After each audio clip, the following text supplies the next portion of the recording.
Jodi failed to report to work this morning. Classifying this as an abduction today. She's got a bright future ahead of her. And I just really, really miss her. Very distressed about this. And she said, I'll be there as soon as I can. 2 short screams. It was kind of a high-pitched scream. She was fighting for her life.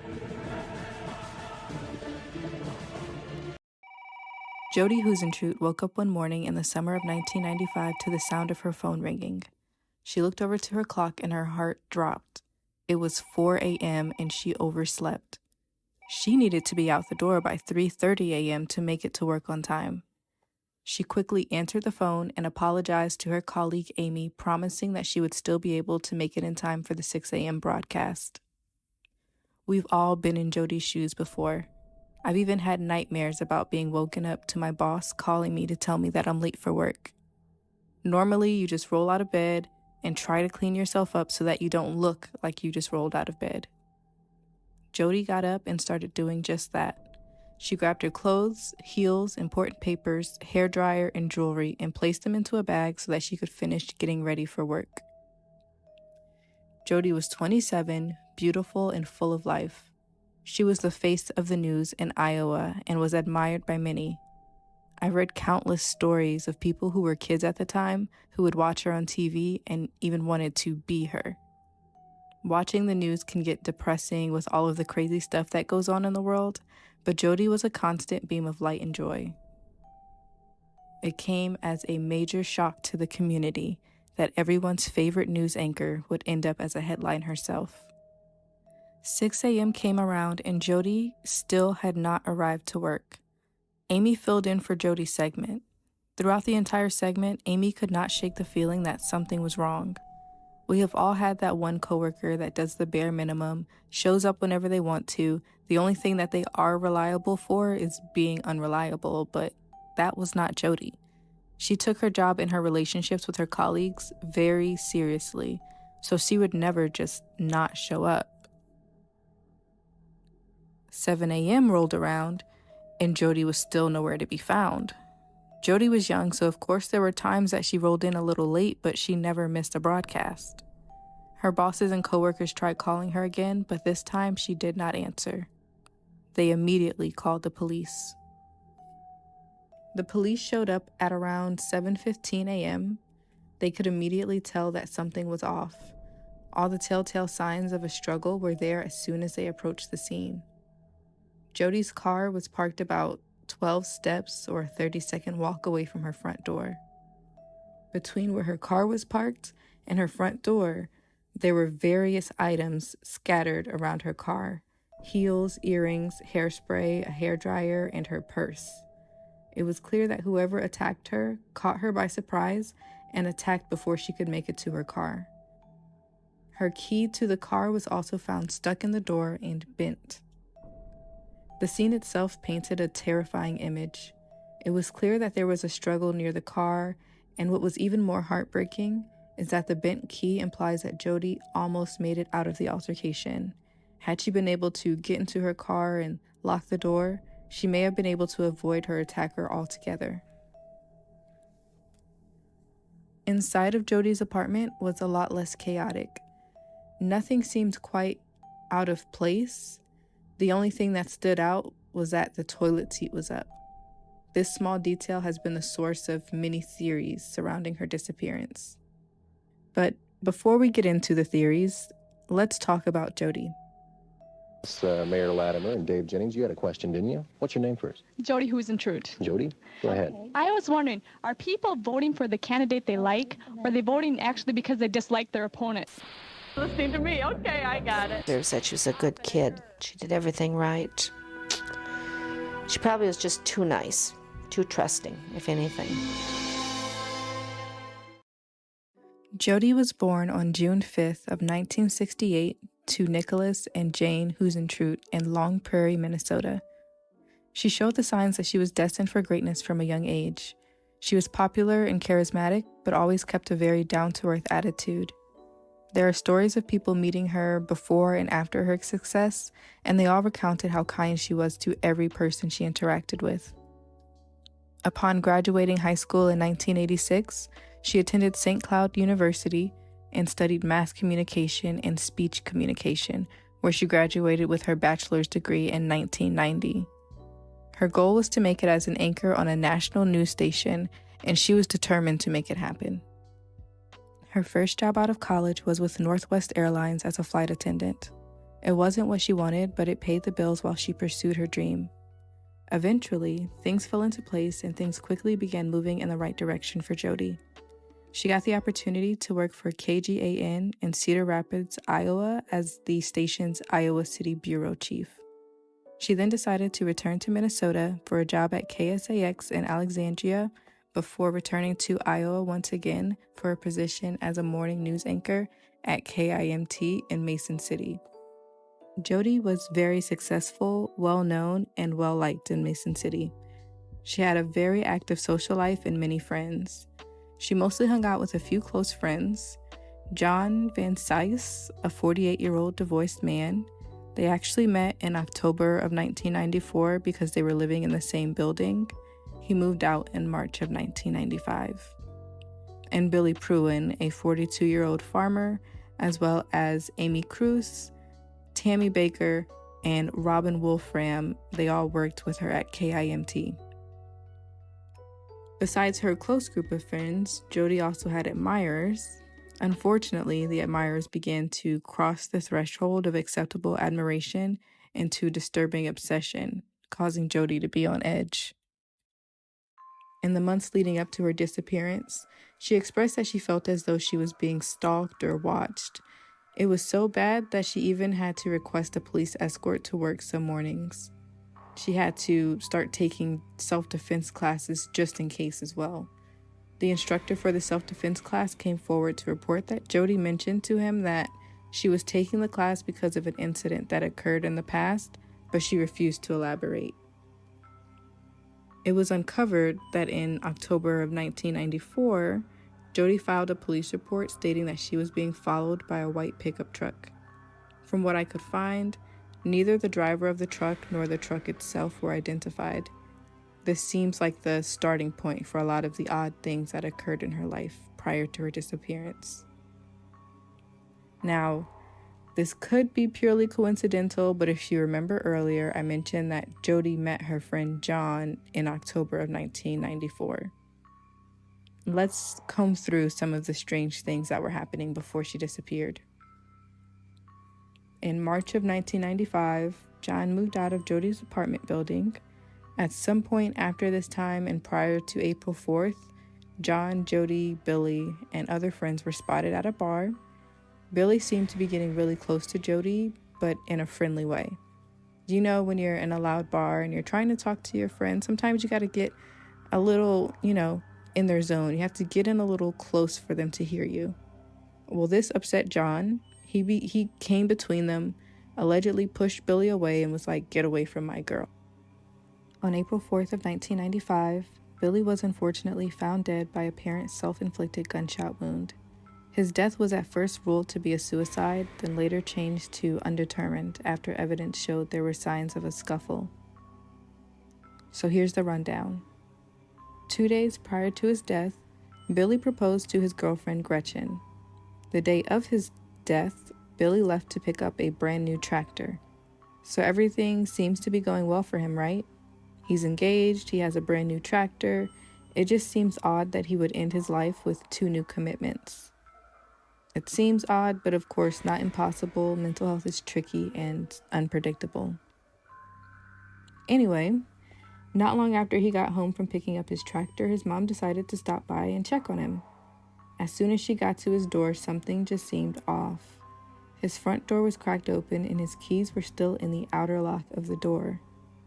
His mom walked into the house to find Billy deceased on the floor of the dining room with a gunshot wound to his chest. Around this time, there were a few other strange happenings. There were 2 other instances of Jodi reported being followed by a truck. John also started buying Jodi a ton of unsolicited gifts. The weekend before her death, Jodi went on a water skiing trip with John and 2 other friends. They were on his boat, which, by the way, John allegedly said that he named the boat after Jodi, but retracted that statement years later. Anyway, they were on John's boat when another boat came by and asked if the girls wanted to go with them on their boat. Jodi said yes, and this supposedly made John very mad. The next day, which was Sunday, Jodi and her friends ended the trip early and returned to Mason City because the weather was going to be bad, so they weren't going to be able to water ski. She spent Sunday writing cards and preparing for her golf tournament that would be taking place the next day. Monday morning, she does her show and leaves out at 9 a.m. to go golfing with clients and a colleague. Due to the weather, they aren't able to get any golfing in, and she leaves at around 4 p.m. so that she could go home and get ready for a dinner with those same people later that night. 6 p.m. rolls around and she shows up for dinner. Nothing appeared out of the ordinary. She left at around 8 p.m. At 8:24 p.m., she calls her friend, but her friend doesn't answer. The husband does. She tells the husband that she just wanted to talk, but it was nothing urgent.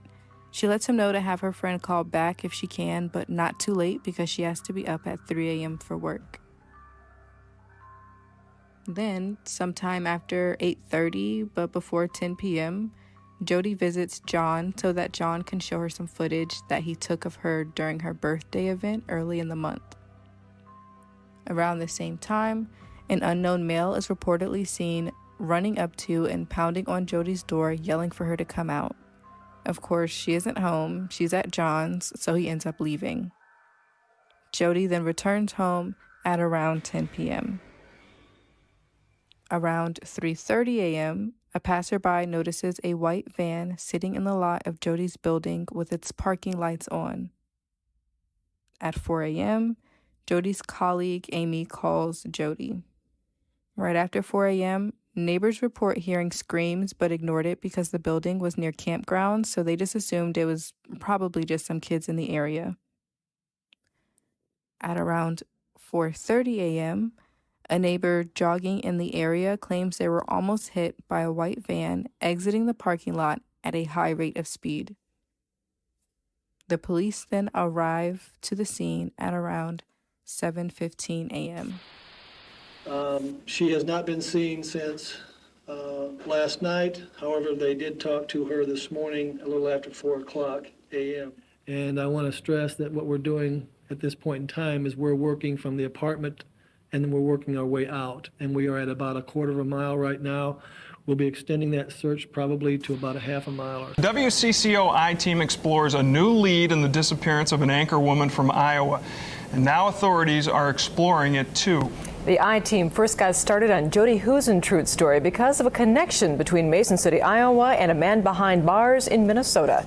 Investigative reporter Caroline Lowe has our report. This is a question that has haunted an Iowa community for nearly 3 decades. What happened to Jodi Huisentruit? There were over 1,000 tips and interviews for this case, so there are a lot of theories. Let's get into some of the main ones. Tony Jackson was known to have a history of violence against women. In fact, he is currently serving a life sentence for attacking 3 women. He lived 2 blocks from the station Jodi worked at. He claims that he did not know Jodi and had never seen or met her, but his friend claims otherwise. According to his friend, Tony had met and spoken to Jodi on at least one occasion a few months prior to her disappearance. Allegedly, Tony asked his friend to go to a bar that Jodi was known to frequent because he wanted to run into Jodi. Tony approached Jodi at the bar and had a short conversation. There were no other witnesses to this encounter. While serving his current sentence, a jailmate claims that Tony admitted to him that he murdered a news anchor and hinted to her body being in Tiffin, Iowa. They attempted to do a search of some areas in Tiffin, but found nothing. Tony denies these claims and has never been named a suspect due to there not being enough evidence. All I can tell you about Jodi Huisentruit is that she has become a central part of my life since I've been incarcerated. It's been something that I've been for many years hoping would be resolved so that that stigma can be taken away from me so that I can rest. It is also important to note that his other crimes were very sloppy, with tons of evidence left behind. It does seem unlikely that he would have been able to execute this particular crime without leaving any evidence. It wasn't discovered until 2019 that Jodi had even left John's boat to go on a different boat. The police ended up contacting the guys whose boat that she got on. They even had a video of Jodi on the boat. They were cleared of any wrongdoing. There have been rumors swirling since Jodi disappeared that the local police department was involved in her disappearance as well as a cover-up. It was allegedly reported that Jodi reported receiving harassing phone calls to the police. This was later denied by the police. One officer was dismissed for mishandling tips that came in about the case. It was reported that Jodi had to request a police escort to work sometimes, and this was also denied by the police. In 2008, a brown envelope with Jodi's journal was sent anonymously. There were 3 copies of the journal in existence, each with its own unique mark. The journal that the press received had no mark. Months later, it was revealed that the wife of the ex-chief of police was the one who sent the journal to the press, but she never provided a reason for doing so. I also do not believe that this theory that the police had something to do with it is true either. It isn't abnormal for the police department to mishandle information. It happens all the time. As for the ex-police chief's wife sending off a copy of the journal, for all we know, there could have been like a secret agreement and maybe that information was sold. And that also happens. Who knows? The most popular theory is that she was murdered by her friend John. I know, a shocker. It is important to note that this is a popular theory, but John has never been considered a suspect, only a person of interest. We're all praying and hoping that she's okay, and we just have to keep praying and keep hoping, and I think she'll come back. I really do. John, exactly how did you feel toward Jodi? Was she just a friend, as you've kind of claimed in all the interviews, but I've heard otherwise, that you really wanted more of a relationship with her. I really want the truth. John had strong feelings for Jodi. I named my boat after her because just because she's Jodi, and she's been such a big part of my life here lately, and she just makes me feel so good. But friend Tammy Baker remembers Jodi explaining it wasn't a serious relationship. I did ask her at one point if they were involved, and she said absolutely not. Okay, so let's dig in. The first red flag is the age difference. John was 20 years older than Jodi. This in itself is a little bit creepy, but not illegal. According to both parties, he was just a friend. The second red flag is that Jodi started reporting being stalked at around the same time that she met John. This is also likely just a coincidence. John did not own a vehicle that resembled the white truck that Jodi was seeing. The third red flag is the possessiveness and the altercation with Billy at the bar. According to John, he was not being possessive in a romantic way. He saw himself as somewhat of a father figure to Jodi. The fourth red flag is Billy's death.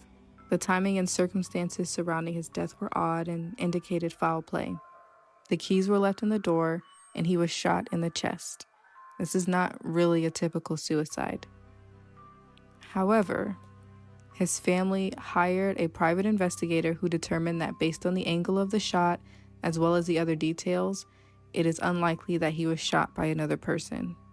They believe that he came home, saw something or like an animal in the house, went to grab his gun, slipped, fell, and in the process, the gun discharged, causing him to shoot himself. His death is likely completely unrelated to Jodi or John. The fifth red flag is that he was the last to see Jodi the night before her disappearance. When she called her friend at around 8:30, it seemed like she was pretty much ready to go to bed. She had worked, gone golfing, and went out to dinner that day. Would she have stopped by his house at 10 p.m. knowing that she would have to be up at 3 a.m.? Seems a little unlikely, but, it could be. He was also acting weird the day of her disappearance. He claims that around 6 a.m., he was woken up by a friend to go for a morning walk. During this walk, the friend mentioned that Jodi was not on the air and that they should check on her. He claims they walked from 6:30 a.m. to 7:30 a.m. This is disputed by Amy, who insists that he called the station at 7:20 asking for Jodi's whereabouts. A coworker of John also claims that they met John for breakfast at 8 a.m. and he was acting strangely, saying that Jodi was gone. All of this is weird, but not weird enough to be super suspicious. It is very possible that Jodi did see John the night before her disappearance. This would explain why she was so tired and overslept. John mixing up the time frame for when he finished walking versus when Amy called is also not too odd. 7:30 is close to 7:20. He could have just rounded up the time that he ended his walk to 7:30 if he did not remember the exact time that he finished. John telling a friend at 8 a.m. that Jodi was gone is also not that strange.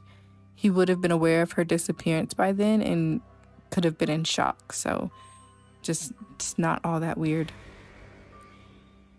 John has provided finger and hand prints. They do not appear to match any of the prints from the scene. Now, I do have to say, police did obtain a search warrant for the GPS system on 2 of his old cars. John did not own these cars at the time of the disappearance, but, sometimes people revisit the scene of the crime or burial sites, so police may have been checking to see if he visited any strange locations frequently. As of today's date, nothing has been found on, regarding the information from the GPS systems. It was reported that Jodi started dating someone 10 days before her disappearance. She visited his home to talk and have drinks 5 days before she disappeared. Neighbors heard a man knocking on Jodi's door, yelling for her to come out while she was gone visiting John. Could this have been the unidentified lover, upset that she was visiting John, or a crazed stalker upset about Jodi's new relationship? Who knows? Jodi was a public figure in a small town. Her phone number and address were available to the public, and she could have fallen victim to a crazed fan who had been watching her and tracking her movements. Since she had to be to work at 3:30 a.m., she was probably on a very tight, routine, and predictable schedule. Unfortunately, it could have been anyone, but was more likely a stranger. What are your thoughts? Be sure to comment them down below, and do not forget to like, comment, share, and subscribe.